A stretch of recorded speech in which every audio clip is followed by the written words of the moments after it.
Hello, this is Ron Paul with your weekly update for Monday, December 30th. Fast food workers across the country have recently held a number of high-profile protests to agitate for higher wages. These protests have been accompanied by efforts to increase the wages mandated by state and local minimum wage laws, as well as a renewed push in some states and localities to pass living wage laws. President Obama has proposed raising the federal minimum wage to $10 an hour. Raising minimum wages by government decree appeals to those who do not understand economics.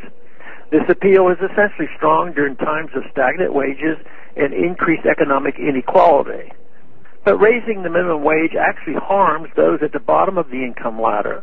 Basic economic theory teaches that when the price of a good increases, demand for that good decreases.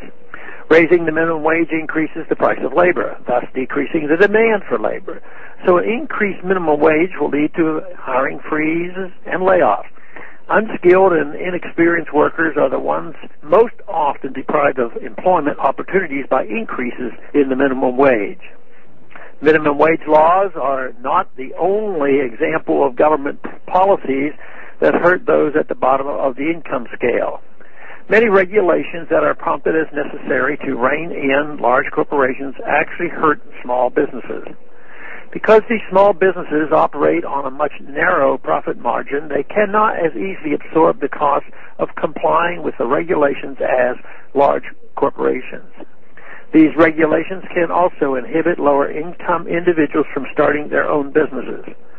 Thus, government regulations can reduce the demand for wage labor while increasing the supply of labor, which further reduces wages.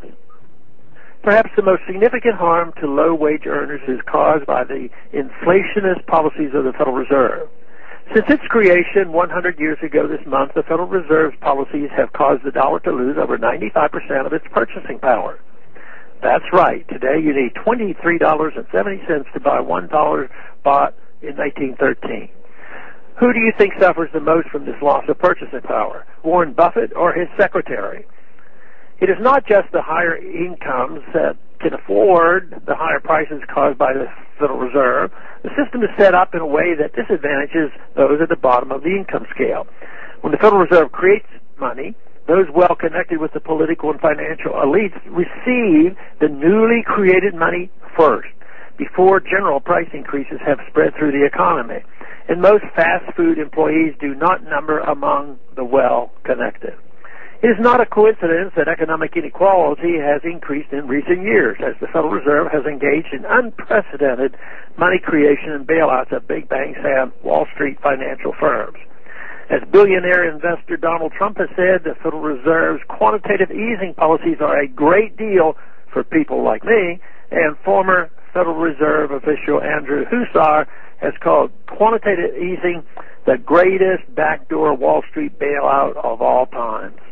Many so-called champions of economic equality and fairness for the working class are preparing to confirm Janet Yellen as the next chairman of the Federal Reserve.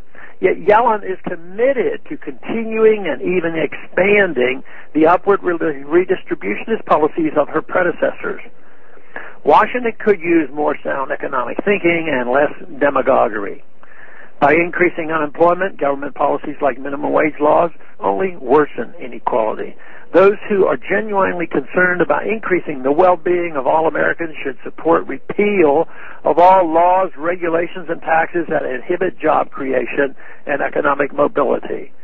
Congress should also end the most regressive of all taxes, the inflation tax, by ending the Federal Reserve. Thanks for calling this update. A new update is placed on this number, 888-322-1414, every Sunday. The written text can be found on my free foundation website at www.the-free-foundation.org and on my Facebook page. Thanks for calling.